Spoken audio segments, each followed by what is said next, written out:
சர்வ வல்லமையுள்ள தெய்வமே, நாங்கள் உம்மை துதிக்கிறோம். நீ நல்லவரும் நேற்றும் இன்றும் என்றும் மாறாதவராய் இருக்கிறீரப்பா. இந்த பரிசுத்த ஓய்வு நாள் இந்த காலை வேளையில் எங்கள் மத்தியில் நீர் அசைவாடுகிற தயவிற்காக நன்றி செலுத்தும். எங்கள் மத்தியில் நீங்க இருக்கிறீங்கப்பா. ஆண்டவரே, எங்களுடைய துதிகளை ஏற்று அப்பா எங்களை நீர் ஆசீர்வதிக்கும்படியாக உங்க பாதத்தை நோக்கி நிற்கிறோம். தகப்பனே, எங்களை ஒரு விஷயம் கழுவுங்கப்பா, எங்களை ஒரு விஷயம் சுத்திகரிங்க. உங்களுடைய பரிசுத்த இரத்தத்தால் எங்களை கழுவும்படி அர்ப்பணிக்கிறோம்.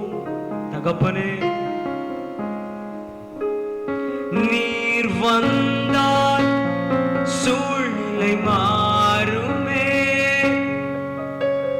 முடியாததும் சாத்தியமாகுமே. நீர் வந்தால் சூழ்நிலை மாறுமே, முடியாததும் சாத்தியமாகுமே. நிறைவே நீர் வாருமே, நிறைவே நீர் வேண்டுமே, நிறைவே நீர் போதுமே. ஆவியானவரே, நிறைவே நீர் வாருமே, நிறைவே நீர் வேண்டுமே, நிறைவே நீர் போதுமே. ஆவியானவரே, நன்றி தகப்பனே, எங்கள் நடுவில் நீர் இருக்கிறீர். எல்லா குறைவுகளை மாற்றி போடும்படி, எங்கள் வாழ்க்கையின் சூழ்நிலைகளை மாற்றும்படி எங்கள் நடுவில் இருக்கிறீர், எங்களோடு கூட இருக்கிறீர் என்பதை நாங்கள் விசுவாசிக்கிறோம். தொடர்ந்து நீங்க பொறுப்படுங்க, இயேசுவின் நாமத்துல பிதாவே, ஆமென், ஆமென். ஒரு சில பாடல்களை பாடி நாம் ஆண்டவருடைய நாமத்தை மகிமைப்படுத்துவோம். எல்லோருக்கும் தெரிந்த பாடல் தேவனுக்கே மகிமை, தெய்வத்திற்கே மகிமை என்கிற பாடலை நாம் சேர்ந்து பாடி ஆண்டவருடைய நாமத்தை மகிமைப்படுத்துவோம்.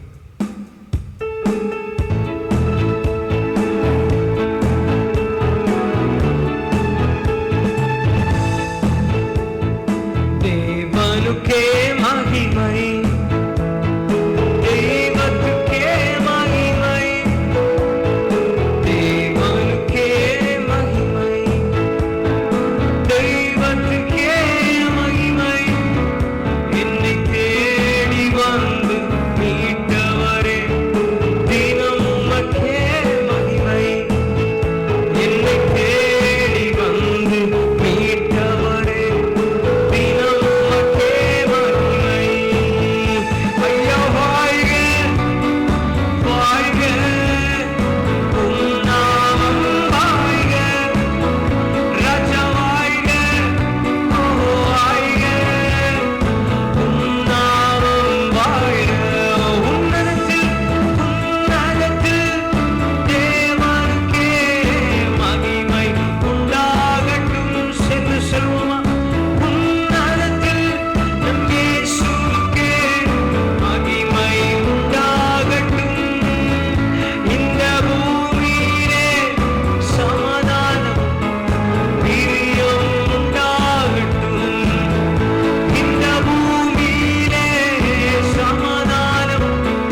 ஐயா வாழ்க, வாழ்க, உம் நாமம் வாழ்க, ராஜா வாழ்க, வாழ்க, உம் நாமம் வாழ்க.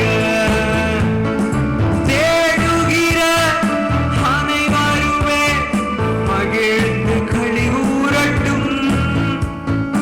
தேடுகிற அனைவருமே மகிழ்ந்து களி கூறட்டும். இன்று பாடுகிற யாவருமே பரிசுத்தமாகட்டுமே. இன்று பாடுகிற யாவருமே பரிசுத்தமாகட்டுமே. சென்று செல்வோம். ஐயா வாழ்க, வாழ்க, உம் நாமம் வாழ்க, ராஜா வாழ்க, வாழ்க, உம் நாமம் வாழ்க. குறை நீக்கும் வல்லவரே, கோடி ஸ்தோத்திரமே. குறை நீக்கும் வல்லவரே, கோடி ஸ்தோத்திரமே. பாவக்கரை போக்கும் கர்த்தாவே, கல்வாரி நாயகரே. பாவக்கரை போக்கும் கர்த்தாவே, கல்வாரி நாயகரே. சேர்ந்து சொல்லுவோம். ஐயா வாழ்க, வாழ்க, உம் நாமம் வாழ்க. ஐயா வாழ்க, வாழ்க, உம் நாமம் வாழ்க. சொல்லுவோம். ராஜா வாழ்க, வாழ்க, உம் நாமம் வாழ்க. ஐயா வாழ்க, வாழ்க, உம் நாமம் வாழ்க. அல்லேலூயா. ஒரே ஒரு பாடலை கூட நாம் பாடி ஆண்டவருடைய நாமத்தை மகிமைப்படுத்துவோம். உம் அன்பு மேலானது, ஒருவரையும் தள்ளாதது, உம் அன்பு மேலானது, யாரிடமும் இல்லாதது என்கிறதான பாடலை நாம் சேர்ந்து பாடி நாம் ஆண்டவருடைய நாமத்தை மகிமைப்படுத்துவோம். ஹல்லேலூயா.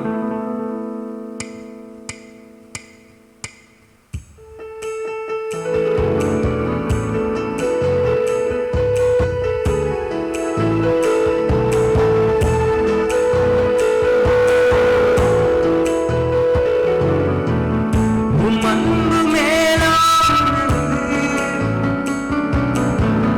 யாரிடமும் இல்லாதது.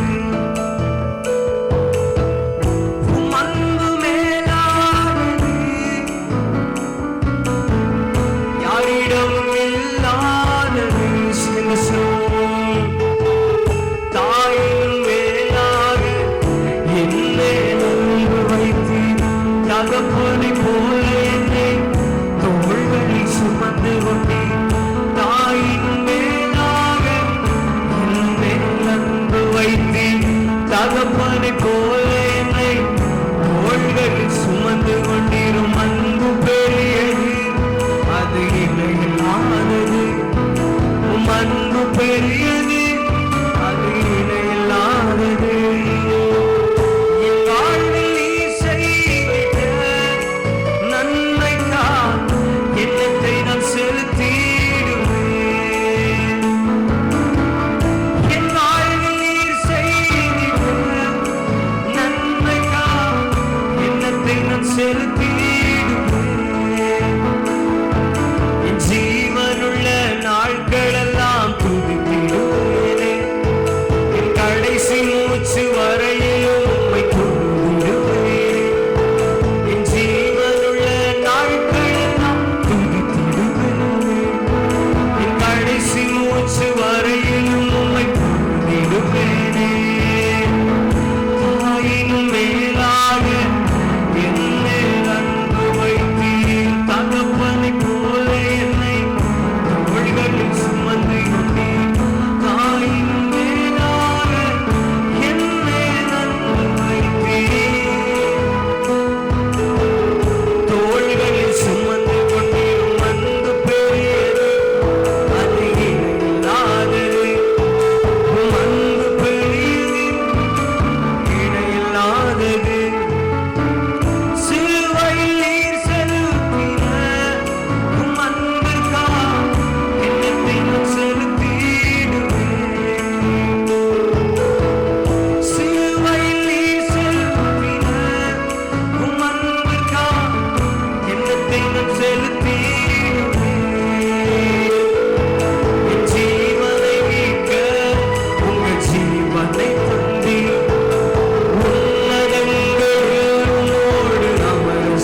சொல்வோம், தாயின் மேலாக என்னை அன்பு வைத்தீர். தகப்பனை போல என்னை தோள்களில் சுமந்து கொண்டீர். தாயின் மேலாக என் மேல் அன்பு வைத்தீர். தகப்பனை போல என்னை தோள்களில் சுமந்து கொண்டீர். அன்பு பெரியது, அது இணையில்லாதது. அன்பு பெரியது, அது இணையில்லாதது. உம்மை விட்டு தூரம் போனேனே இயேசையா, தப்பு செஞ்சு பிரிஞ்சு போனேனே. உம்மை விட்டு தூரம் போனேனே இயேசையா, தப்பு செஞ்சு பிரிஞ்சு போனேனே. ஆனா திரும்பி வந்த போது என்னை சேர்த்து கொண்டீங்க. என் மகனே என்று சொல்லி என்னை கட்டி அணைத்தீங்க. ஆனா திரும்பி வந்த போது என்னை சேர்த்து கொண்டீங்க. என் மகனே என்று சொல்லி என்னை கட்டி அணைத்தீங்க. தாயின் மேலாக என் மேல் அன்பு வைத்தீர். தகப்பனை போல என்னை தோள்களில் சுமந்து கொண்டீர். தாயின் மேலாக என் மேல் அன்பு வைத்தீர். தகப்பனை போல என்னை தோள்களில் சுமந்து கொண்டீர். அன்பு பெரியது, அது இணையில்லாதது. அன்பு பெரியது, அது இணையே இல்லாதது. சிலுவையில் நீர் செலுத்தின உம் அன்பிற்காக என்னை நான் செலுத்திடுவேன். அவர் ஜீவனையே நமக்காய் சிலுவையில் நீர் செலுத்தின உம் அன்பிற்காக என்னை நான் செலுத்திடுவேன். என் ஜீவனை மீட்க உங்கள் ஜீவனை துறந்தேன். உன்னதங்களில் உம்மோடு அமரச் செய்தேன். என் ஜீவனை மீட்க உங்கள் ஜீவனை தந்தீர். உன்னதங்களில் உம்மோடு. அவரோட அன்பை நினைத்து சொல்லுங்க. தாயின் மேலாக என் மேல் அன்பு வைத்தீர். தகப்பனை போல என்னை ஆண்டவரே எல்லா சூழ்நிலையும் தாயின் மேலாக என் மேல் அன்பு வைத்தீர். ஆண்டவரே எல்லா சூழ்நிலையும் சுமந்து கொண்டீங்களே. அன்பு பெரியது, அன்பு பெரியது, அது இணையில்லாதது. சொல்லுங்க, அன்பு பெரியது, அது இணையே இல்லாதது. ஹல்லேலூயா. அவருடைய அன்பிற்கு நிகர் வேறு எந்த அன்பும் இல்லை. அவர் நமக்காக தம்முடைய ஜீவனையே தந்திருக்கிறார். நாம் நீதிமானாய் மாற்றப்படும்படி அவர் குற்றவாளியானார். அவர் அவ்வளவு நல்ல தெய்வம். ஹல்லேலூயா. அவருடைய இரக்கத்திற்கு அளவே இல்லை. அவருடைய அன்பிற்கு அளவே இல்லை. நம்முடைய ஆண்டவராகிய இயேசுவை போல அன்புள்ளவர் இந்த பூமியில் யாருமே இல்லை. நம்முடைய தாயை பார்க்கிலும், நம்முடைய தகப்பனை பார்க்கிலும், சகல சூழ்நிலைகளிலும் தாயாய் தகப்பனாய் இருந்து நாம் நினைப்பதற்கும் வேண்டுவதற்கும் அதிகமாக நம்மை ஆச்சரியமாய் அவர் நடத்தினாரே. எல்லோர் வாய்களை திறந்து, அப்பா உம்முடைய அன்பிற்காக நன்றி அப்பா. எதற்காக இந்த அன்பை என்னிடத்தில் காண்பித்தீர் ஆண்டவரே? நான் என்ன செய்தேன் அப்பா? ஆண்டவரே, உம்முடைய விலையேறப்பெற்ற ரத்தத்தை எனக்காக சிந்தினீரே. உம்முடைய விலையேறப்பெற்ற ஜீவனை எனக்காக கொடுத்தீரே. என்னிடத்தில் நன்மை இல்லாதிருந்த பொழுதிலும் ஆண்டவரே நீர் நல்லவராய் என் வாழ்க்கையில இருந்தீரே. உம்மை விட்டு தூரம் போனேனே இயேசையா, தப்பு செஞ்சு பிரிஞ்சு போனேனே. உம்மை விட்டு தூரம் போனேனே இயேசையா, தப்பு செஞ்சு பிரிஞ்சு போனேன். ஆனா திரும்பி வந்த போது என்னை சேர்த்து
நமக்காக சிந்தின நம்முடைய ஆண்டவருடைய அன்பிற்கு நிகராக வேற எந்த அன்பும் இல்லை. இப்பேற்பட்ட அன்பை நம் மீது வைத்த அந்த இயேசுவை பார்த்து சொல்லுங்க, அப்பா, சகல சூழ்நிலைகளையும் நான் உண்மை மட்டுமே நம்புவேன். ரட்சிக்க திராணி இல்லாத மனிதர்களை நான் நம்ப மாட்டேன். என்னுடைய எல்லா சூழ்நிலையும் உண்மை மட்டுமே நம்புவேன். சொல்லுங்க, உண்மை நம்புவேன், நான் உண்மை நம்புவேன். முடிவு பரியந்தம் உண்மை நம்புவேன். உண்மை நம்புவேன், நான் உண்மை நம்புவேன். முடிவு பரியந்தம் உண்மை நம்புவேன். நீரானே என் துணையானி, என் கேடகமும் நானே. என்னை நினைப்பவரே, என்னை ஆசீர்வதிப்பவரே. ஓ, என்னை நினைப்பவரே, என்னை ஆசீர்வதிப்பவரே. உம்மை நம்புவேன், நான் உம்மை நம்புவேன். முடிவு பரியந்தம் உம்மை நம்புவேன். உம்மை நம்புவேன், நான் உம்மை நம்புவேன். முடிவு பரியந்தம் உம்மை நம்புவேன். அன்பார்ந்த தேவ பிள்ளை, ஒருவேளை இதை நீங்க பார்த்து கொண்டிருக்கிற நீங்கள் உங்களுடைய வாழ்க்கையின் சூழ்நிலைக்காக, உங்கள் வாழ்க்கையின் மாறுதலுக்காக உங்களுடைய உறவினர்களையோ அல்லது ஒரு மேல் அதிகாரியையோ யாரையோ நம்பிக்கொண்டிருக்கலாம். ஆனால் ஆண்டவர் சொல்லுகிறார், அவர்களை நம்புவதை பார்க்கிலும் கர்த்தர் பேரில் பற்றுதலா இருப்பது நலம். அவர்கள் உன்னை கைவிட்டு விடுவார்கள், அவர்கள் உன்னை மறந்து போவார்கள். ஆனால் என் ஆண்டவராக இயேசு நம்மை அழைத்த தெய்வம், நம் மீது அன்பு கூர்ந்த தெய்வம். அவர் நம்மை மறப்பதில்லை. அவரை பார்த்து சொல்லுங்க, உண்மையே நான் நம்புவேன் அப்பா, உண்மைதான்ப்பா நான் நம்பி இருக்கிறேன், உண்மைதான்ப்பா நான் நம்பி இருக்கிறேன். அவரை நம்பி இருக்கிற பிள்ளைகளுக்கு நீங்கள் நம்புகிறது அவராலே நிச்சயமாய் உங்களுக்கு வந்து சேரும். ஹல்லேலூயா. உங்க கைகளை உயர்த்தி இருக்கிற இடத்துல சொல்லுங்க, இயேசுவே உம்மைத்தான் நம்பி இருக்கிறோம். உம்மையன்றி யாரும் இல்லையப்பா. எத்தனை பேர் சொல்றீங்க? உம்மைத்தான் நம்பி இருக்கிறோம். உம்மையன்றி யாரும் இல்லையப்பா. அற்புதம் செய்யுங்கப்பா எங்க வாழ்க்கையில. உம்மைத்தான் நம்பி இருக்கோம் இயேசப்பா. அற்புதம் செய்யுங்கப்பா எங்க வாழ்க்கையில. உம்மைத்தான் நம்பி இருக்கோம் இயேசப்பா. உம்மைத்தான் நம்பி இருக்கிறோம். உம்மையன்றி யாரும் இல்லையப்பா. உம்மைத்தான் நம்பி இருக்கிறோம். உம்மையன்றி யாரும் இல்லையப்பா. ஆமென் அப்பா. உம்மை மட்டுமே நாங்கள் நம்பி இருக்கிறோம். நாங்கள் எல்லா காரியம் உம்மை மட்டுமே நம்பி இருக்கிறோம். என் வாழ்க்கையில எப்பொழுது மாறுதல் வரும், என் வாழ்க்கையில எப்பொழுது மேன்மை வரும், என் வாழ்க்கையில எப்பொழுது ஆசீர்வாதம் வரும், நான் எப்பொழுது ஆசீர்வாதமாக இருப்பேன் என்று சொல்லி நீங்கள் கலங்கி கொண்டு பார்த்து கொண்டிருக்கலாம். அவரையே இயேசுவை நீங்கள் நம்பி இருப்பீர்கள் என்று சொன்னால் நிச்சயமாக நீங்கள் காத்திருக்கிறதுக்குரிய பலனை அவர் தருவதற்கு உண்மையுள்ள தேவனாய் இருக்கிறார். ஹல்லேலூயா. ஆமென். நீங்கள் நம்புகிறது அவராலே வரும். அநேக காரியங்களை குறித்து நம்பி நம்பி நம்பி ஏமாந்து போய் இருக்கலாம். ஆண்டவர் சொல்லுகிறார், என்னை முழு இருதயத்தோடு நீ நம்புவாய் என்று சொன்னார். எந்த சூழ்நிலையில் சந்தேகப்படாமல் என்னை நம்புவாய் என்று சொன்னார். நிச்சயமாகவே உனக்கு முடிவு உண்டு. உன் நம்பிக்கை வீண் போகாது. ஆமென். நன்றி இயேசுப்பா. இந்த காலை வேளையில் மத்தியில் இடைப்பட்டதற்காய் நன்றி. தொடர்ந்து எங்களோடு கூட பேசு. இயேசுவின் நாமத்தில் வேண்டிக் கொள்ளும் சிவ நல்ல பிதாவே. ஆமென்.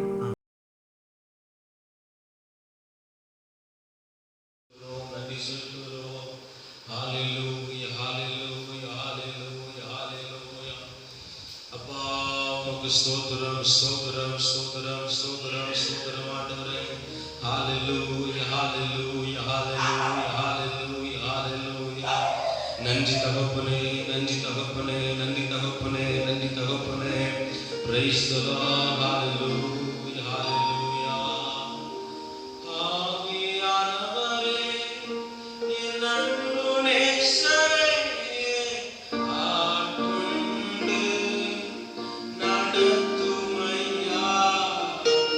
ஆவியானவரே, என் அன்பு நேசரே, ஆட்கொண்டு நடத்துமையா.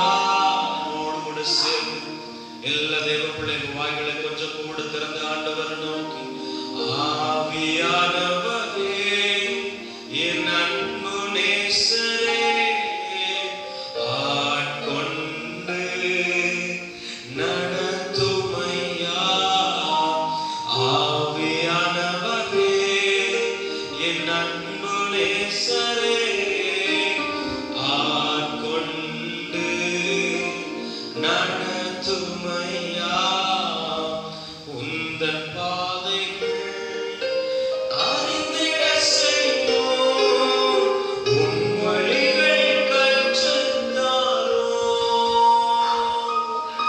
உந்தன் பாதைகள் அறிந்திட செய்வோம், உன் வழிகள் கற்றுத்தாரோ.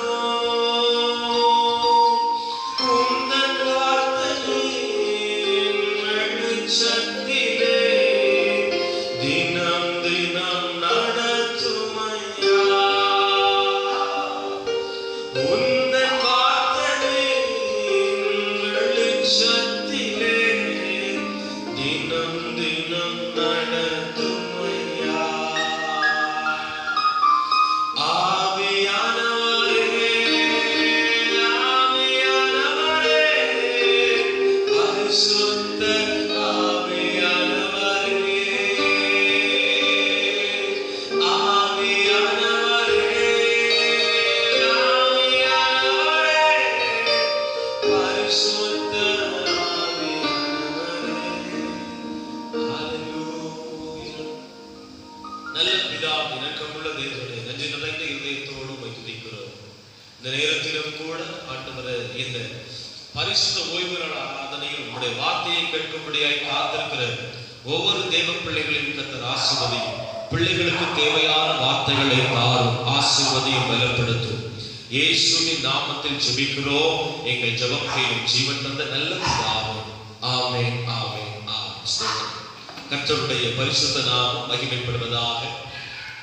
இந்த நல்ல ஆராதனை வேளை, பரிசுத்த ஆராதனை வேளையில் செய்திகளுக்குள்ளாய் கடந்து வந்திருக்கிற உங்கள் யாவரையும் ஆண்டவரும் இரட்சகருமான இயேசு கிறிஸ்துவின் ஈடு இணையற்ற நாமத்தினாலே உங்களை நான் வாழ்த்தி வரவேற்கிறேன்.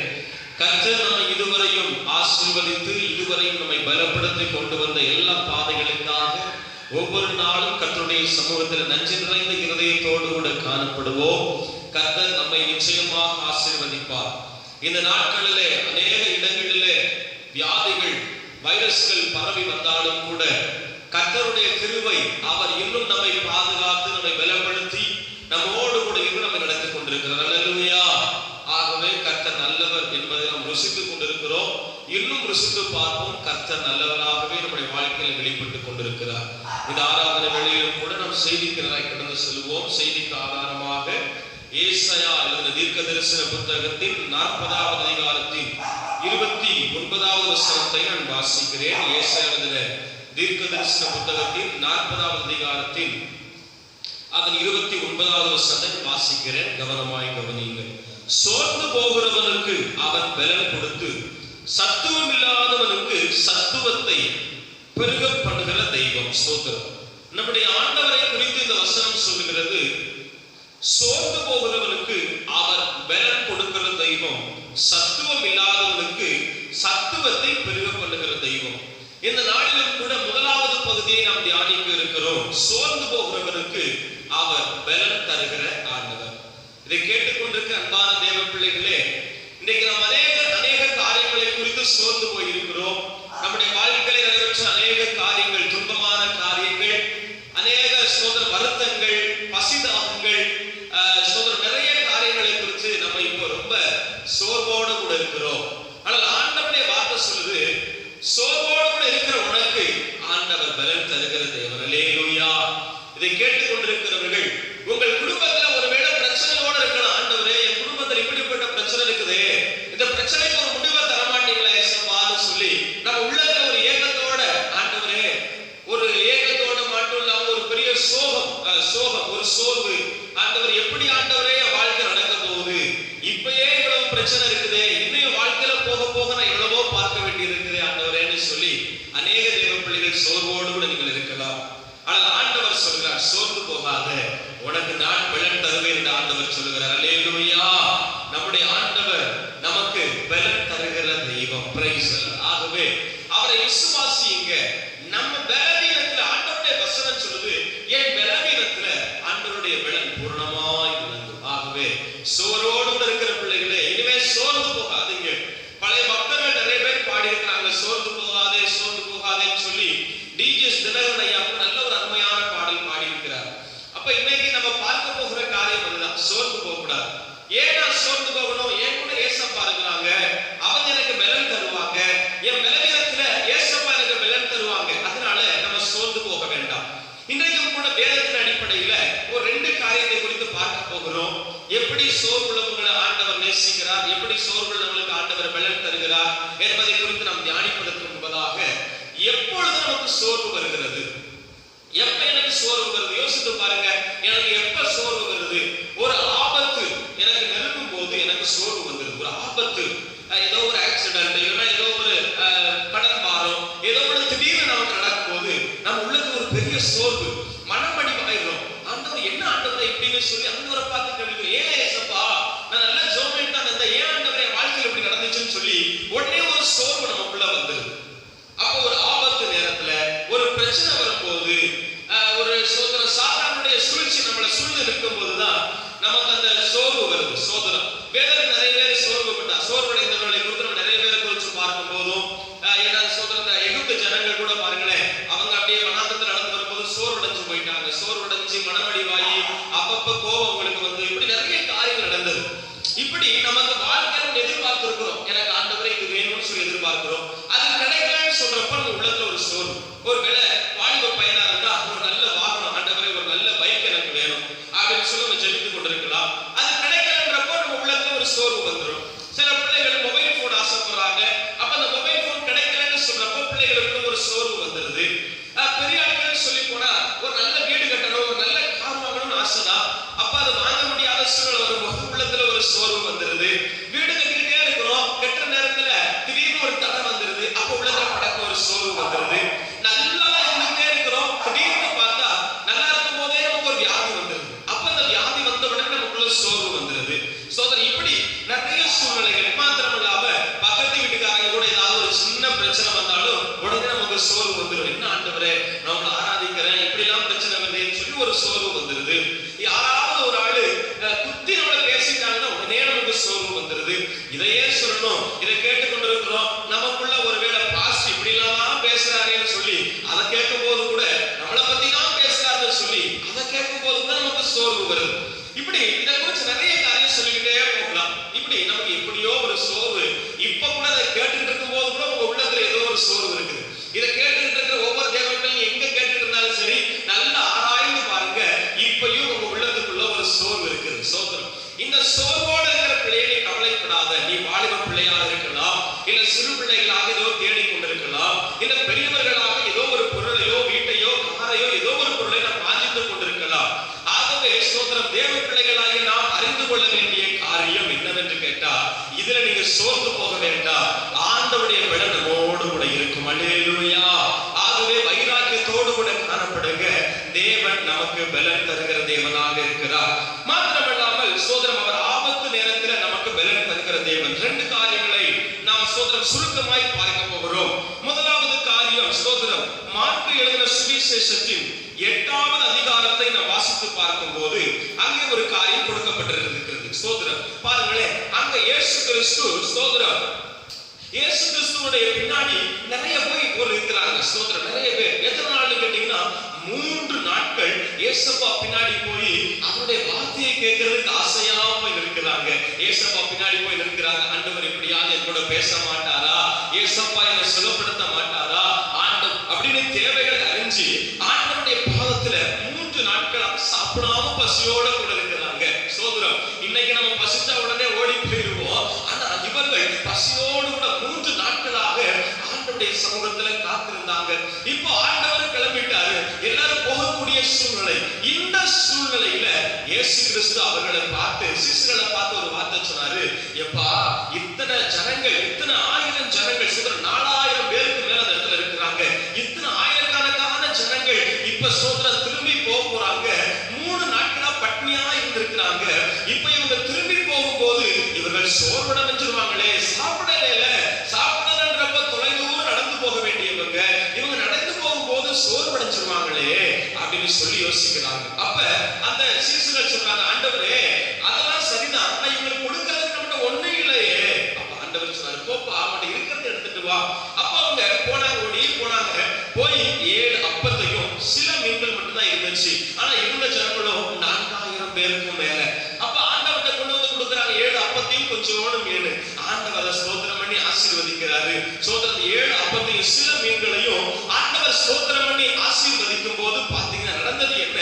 அந்த 4000 பேருக்கும் அந்த சாப்பாடை கொடுத்து அப்பத்தையும் மீன்களை எல்லாம் கொடுத்தது மாத்திரமல்லாம 7 கூடை நிறைய மீன்களை மீதம் எடுத்தார்கள் என்று சொல்லி பார்க்கிறோம். இதை கேட்டுக்கொண்டிருக்கிற அன்பானவர்களே, இயேசு கிறிஸ்து சொல்லுகிற வார்த்தை என்னன்னு பாத்தீங்கன்னா, இந்த ஜனங்கள் 3 நாளா ஆண்டவருடைய சமூகத்துல உபவாசத்தோடு காத்திருந்திருக்கிறாங்க. இப்ப வீடு திரும்பும் போது ஏசப்பா சொல்றாங்க, இவங்க போகும்போது சோர்வடைஞ்சிருவாங்க.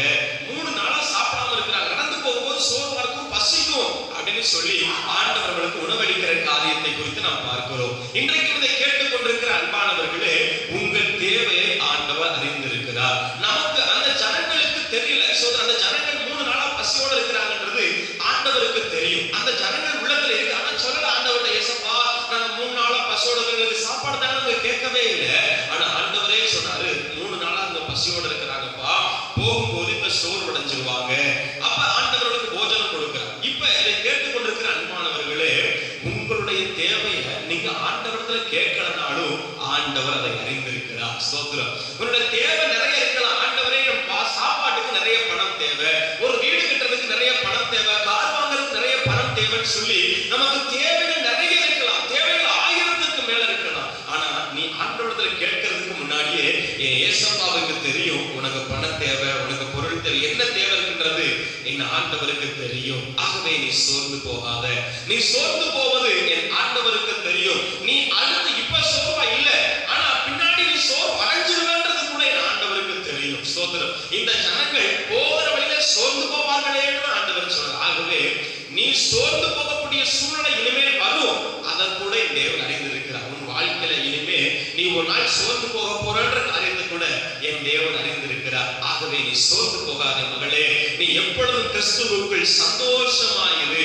நீ சோர்ந்து போகவே வேண்டாம். ஆனா இதை நம்ம கவனிக்க வேண்டிய ஒரு காரியம் என்னன்னா, இந்த ஜனங்கள் ஆண்டவருடைய சமூகத்திலே காத்திருந்து வேத வாக்கை பெற்று இருந்தாங்க. அப்பதான் ஆண்டவர் சொன்னாரு, இவங்க போகும்போது சோர்வா இருப்பார்களே. இன்றைக்கு இதை கேட்டுக்கொண்டிருக்கிற அன்பானவர்களே, நீங்களும் கூட ஒவ்வொரு நாளும் கர்த்தருடைய சமூகத்துல காத்திருக்கணும். நம்ம தொழிலுக்கு போகிறதுக்கு முன்னாடி ஆண்டவருடைய சமூகத்துல கொஞ்ச நேரம் ஆகியும் ஜெபம் பண்ணிட்டு போறோம். இவர்களை பாருங்களேன், 3 நாட்கள் கர்த்தருடைய சமூகத்துல காத்திருந்து போனார்கள். இதை கேட்டுக்கொண்டிருக்கிறவர்களே, நீங்களும் கூட ஒருவேளை புதிய ஒரு தொழில் ஆரம்பிக்கலாம், இல்ல ஒரு புதிய வீடு கட்ட ஆரம்பிக்கலாம், இல்ல புதுசா ஏதோ ஒரு காரியம் செய்ய போறோம் வைங்களேன். முதல்ல வேற யாரையும் கூப்பிடாதீங்க, முதல்ல ஏசப்பாவை கூப்பிடுங்க. ஆண்டவரே நீங்க வாங்க ஏசப்பா, என் தொழிலை நீங்க முதல்ல ஆசீர்வதிங்க. இந்த உலக மனுஷன் வரதெல்லாம் 2வது. ஏசப்பா முதல்ல நம்ம தொழிலை வந்து ஆசீர்வதிக்கணும். நம்ம தொழில் செய்ய போற இடத்துக்கு ஏசப்பா முதல்ல வரணும். சோதரம், அதுதான் நம்ம இங்க பார்க்கிறோம். அப்படின்னா தான் நம்ம தொழில் சோர்வடையாம முன்னேற்றத்துக்குள்ளாய் போகும். நம்ம தொழில சோர்வில்லாம போகணுமா, நம்ம தொழில தளர்ச்சி இல்லாம போகணும்னா முதலாவது தொழில் ஆரம்பிக்கும் போது ஏசப்பாட்ட கொடுக்கணும். இதை கேட்டுக்கொண்டிருக்கிற வாலிப பிள்ளைகளே, ஒருவேளை உங்களுக்குள்ள ஒரு ஆசை இருக்கலாம், நானும் ஒரு நல்ல தொழில் ஆரம்பிக்கணும், நல்ல ஒரு வேலை எனக்கு வேணும். ஆண்டவரிடத்துல ஜெபி, உன் தேவையை ஆண்டவர் அறிந்திருக்கிறார். நீ நினைப்பதற்கும் வேண்டுவதற்கும் அதிகமாக செய்கிற தேவன் உன்னோடு கூட இருக்கிறார். அப்ப என் ஆண்டவர் நிச்சயமா தருவார். ஆனா நீ ஆண்டவருடைய சமூகத்துல காத்திருந்து ஜெபிக்கணும். ரொம்ப முக்கியமான காரியம் என்னன்னு கேட்டீங்கன்னா, முதல்ல ஒவ்வொரு நாளும் நம்ம வேலைக்கு போகிறதுக்கு முன்னாடி, நம்ம 9 மணிக்கு வேலைக்கு போகிறோம்னா அதுக்கு முன்னாடி ஒரு 1/4 மணி நேரமாக அதிகாலை ஜெபம் தனி. நான் நான் சொல்லுகிறது வேலைக்கு போறதுக்கு முன்னாடி அதிகாலை ஜெபம் காலை 5 to 6.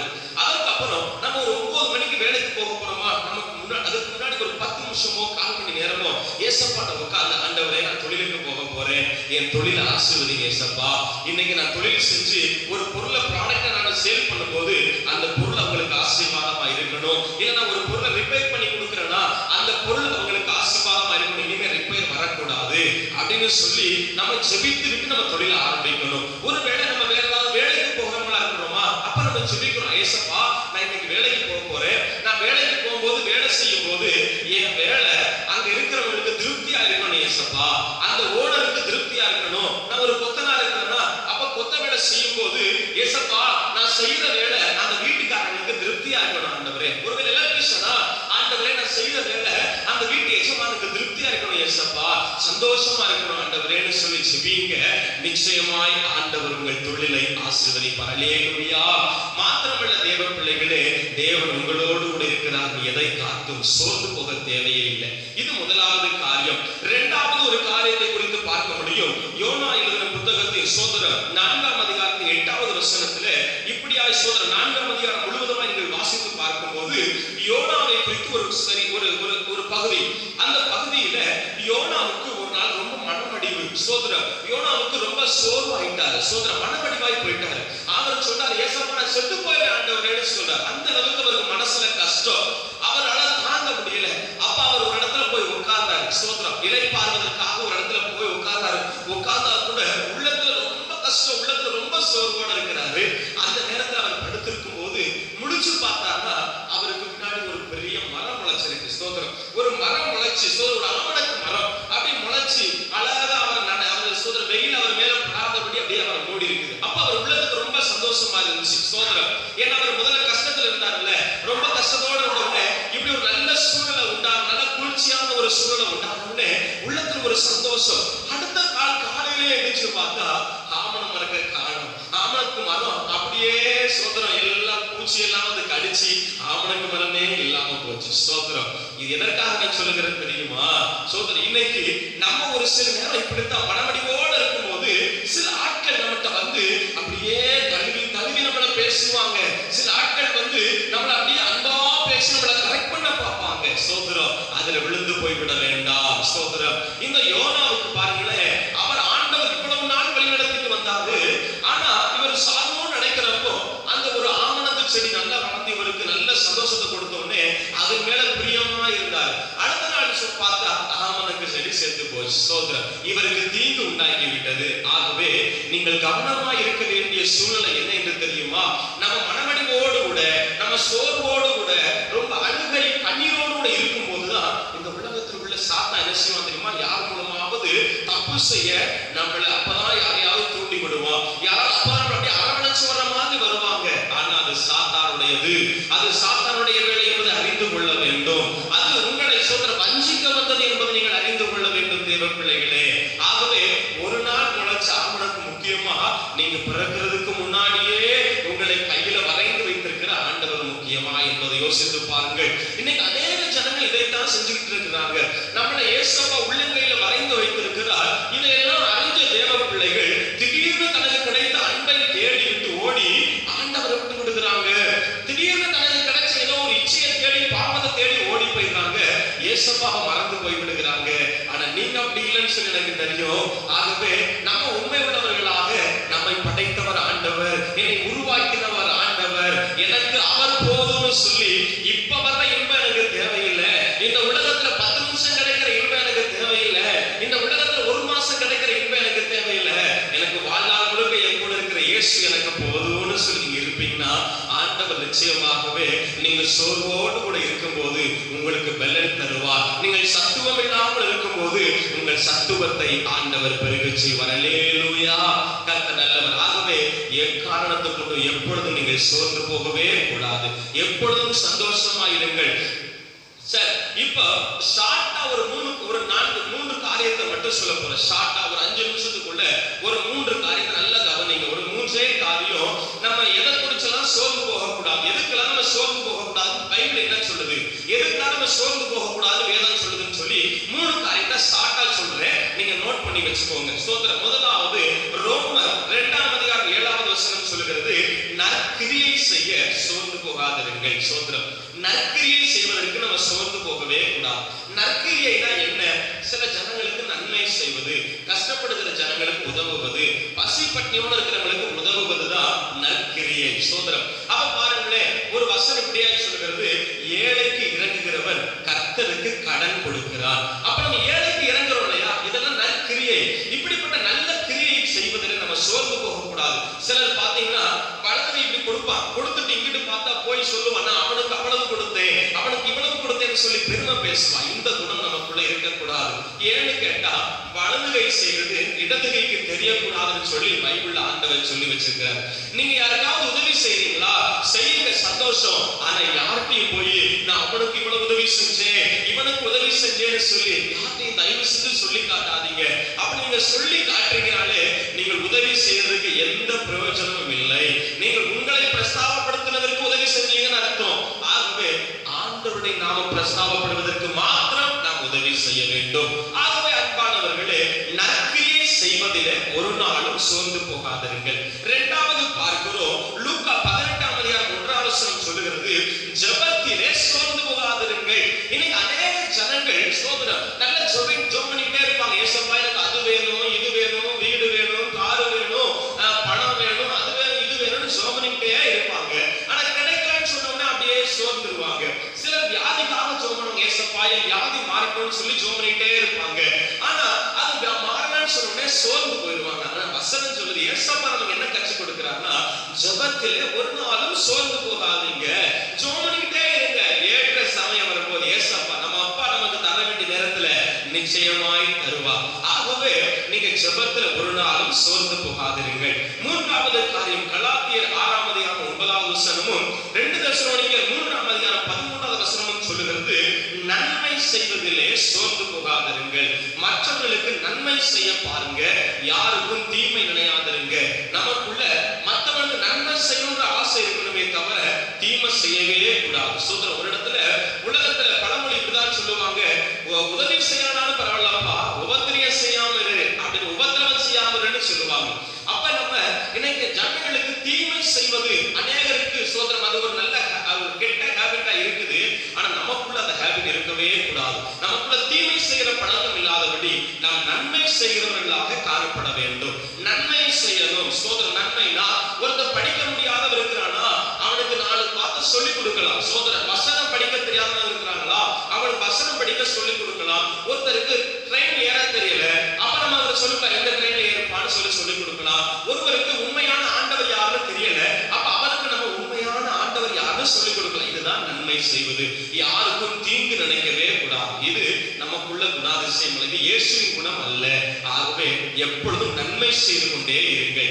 இதுவே நம்ம ஒரு நாளும் சோர்ந்து போக கூடாது. இப்ப நம்ம சொன்னது கவனிங்களே. ஒன்னு சொன்னேன், நற்கிரியை செய்ய சோர்ந்து போகாதீர்கள். இரண்டாவது சொன்னேன், நீங்க ஜெபத்துல ஒரு நாள் சோர்ந்து போகாதீங்க. மூணாவது சொன்னேன், நன்மை செய்யறதுல சோர்ந்து போகாதீங்க. ஆகவே சோர்ந்து போகாமல் ஜெபியுங்கள், சோர்ந்து போகாமல் நல்லது செய்யுங்க, சோர்ந்து போகாம நிறைய பேருக்கு உதவி செய்யுங்க. அதனால நம்ம குறைஞ்சு போறதே இல்லை. நீங்க ஒருவேளை சோதர் ஒரு கலசம் தண்ணி கொடுத்தா கூட அதற்கு ஆண்டவர் பலன் வைத்திருக்கிறார். ஆகவே நீங்க பயப்பட வேண்டாம், கர்த்தர் நம்மை ஆசீர்வதிப்பார். ஆகவே சோர்ந்து போகாதீங்க. நீங்க சோர்ந்து போறது நேரம் கூட ஏசப்பாவுக்கு தெரியும். நீங்க எப்ப சோர்ந்து போவீங்க, எப்ப உங்களை சாட்ட அமுக்குவான், எல்லாம் ஏசப்பாவுக்கு தெரியும். எப்பொழுதும் சந்தோஷத்தோட எல்லாவற்றையும் குறித்து ஆண்டவருக்கு தெரியப்படுத்துங்கள். அவர் கிருபை உள்ள தேவனாக ஒவ்வொரு நாளும் நம்மை வழிநடத்த வல்லமையுள்ள தேவனாய் இருக்கிறார். கர்த்தர் நம்மை ஆசீர்வதிப்பாராக. நாம் ஜெபிப்போம். நல்ல ஆண்டவரே, கிருபையுள்ள தேவனே, நன்றி நிறைந்த இருதயத்தோடு உம்மை துதிக்கிறோம், ஸ்தோத்திரிக்கிறோம். இதை பார்த்து கொண்டிருக்கிற ஒவ்வொரு தேவ பிள்ளைகளையும் கர்த்தர் தாமே சீயோனிலிருந்து ஆசீர்வதிப்பீராக. சோர்ந்து போகாதே, சோர்ந்து போகிறவனுக்கு நீர் பலன் தருகிற தேவன் என்ற வார்த்தையை நான் இவர்களுக்கு சொல்லி இருக்கிறப்பா. கர்த்தரை வாக்குத்தத்த படினவர் மாறிடாத தெய்வம். இவர்கள் சோர்வோடு கூட இருக்கலாம். இதை கேட்டுக்கொண்டிருக்கிற தேவ பிள்ளைகள் ஆண்டவரே சோதர் வருத்தத்தோடு, சஞ்சலத்தோடு, கண்ணீரோடு கூட இருக்கலாம். ஏசப்பா, எங்க ஆண்டவரின் உண்மை உள்ளவரப்பா, எங்களுக்கு எவ்வளவோ நன்மைகளை செஞ்சிருக்கிறீங்க ஆண்டவரே. இதை பார்க்கிற ஒவ்வொரு பிள்ளைகளுக்கு கர்த்தர் நன்மையை செய்வீராக. இவர்கள் வாழ்க்கையில சோர்வுகளை கர்த்தர் மாற்றுவீராக. ஆனந்த களிப்பா என் தேவன் மாற்றுவீராக. உம்முடைய கிருபையுள்ள கரங்களில் இவர்களை ஒப்புக் கொடுக்கிறேன். செய்கிற தொழில், செய்கிற வேலை எல்லாத்திலும் ஆசீர்வாதம் உண்டாகட்டும் அப்பா. வியாதியினால சோர்ந்து போய் இருக்கிறவர்களுக்கு ஆண்டவரே கர்த்தருடைய பலன் பூரணமாய் இறங்கட்டும். உம்முடைய சுகம் அவர்களுக்கு உண்டாகட்டும் ஆண்டவரே. உம்முடைய தழும்புகளான சுகம் உண்டாகட்டும் ஆண்டவரே. இதை பார்க்கிற ஒவ்வொரு தேவ பிள்ளைகளுக்குள்ளும் என் தேவனுடைய வல்லமையுள்ள ரத்தம் தாமே இறங்கி வந்து எல்லா பலவீனங்களையும் சுகப்படுத்துவதாக தேவனுடைய கரங்களில் ஒப்புக் கொடுக்கிறோம். நீர் மாத்திரம் மகிமைப்படும். இயேசு கிறிஸ்துவின் ஈடு இணையற்ற நாமத்தில் ஒப்புக் கொடுக்கிறோம். எங்கள் ஜெபம் கேளும் ஜீவன் தந்த நல்ல பிதாவே. ஆமென், ஆமென், ஆமென். என் ஆத்துமாவே கர்த்தரை ஸ்தோத்திரி, என் முழு உள்ளமே பரிசுத்த நாமத்தை ஸ்தோத்திரி. என் ஆத்துமாவே கர்த்தரை ஸ்தோத்திரி, கர்த்தர் செய்த சகல உபகாரங்களை மறவாதே. ஆமென், ஆமென், ஆமென். அல்லேலூயா. கர்த்தர் உங்களை ஆசீர்வதிப்பார்.